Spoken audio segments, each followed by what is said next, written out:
భువనగిరి పట్టణంలో రాష్ట్ర మంత్రి కోమటిరెడ్డి వెంకటరెడ్డి, భువనగిరి ఎంపీ చామల కిరణ్ కుమార్ రెడ్డి పర్యటించారు. ఇటీవల జరిగిన గ్రామ పంచాయతీ ఎన్నికల్లో గెలుపొందిన సర్పంచ్లు, ఉప సర్పంచ్లు, వార్డు సభ్యులకు వారు అభినందనలు తెలియజేశారు.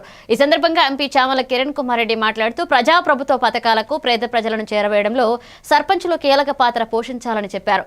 ఎన్నికలు ముగిసిన తర్వాత పంతాలు, విభేదాలు పక్కన పెట్టి అందరినీ కలుపుకుని గ్రామాభివృద్ధి కోసం పనిచేయాలన్నారు. వీడు మనోడు, వాడు పగోడు అనే భావనతో నాయకత్వం ఎదగదని స్పష్టం చేశారు. పోటీ చేసుకున్నా తక్కువ ఓట్లతో ఓడిపోయినా, పోటీ చేసి ఎక్కువ ఓట్లతో ఓడిపోయినా మీరెవరు కూడా అధైర్యపడద్దు. మన ఓటమి విజయానికి నాంది కావాలి.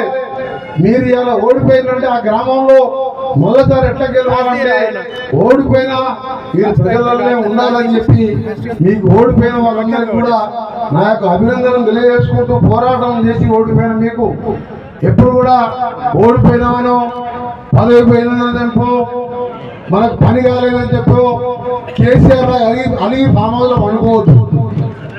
10-9.5 రాజులాగా మొత్తం బ్రహ్మాండంగా తిరిగిండు. 7 లక్షల కోట్లు అప్పు చేసిండు. ముఖ్యమంత్రి పదవి పోగానే ఫామ్ హౌస్ లో పడ్డాడంటే మొన్న కనవాడు నిన్న మొన్న 6 రోజుల కింద వచ్చి ప్రెస్ మీట్ పెట్టిండు. మీకు ఆయనకి ఏ తేడా ఉంటుంది చెప్పి ఓడిపోయిన వాళ్ళకు.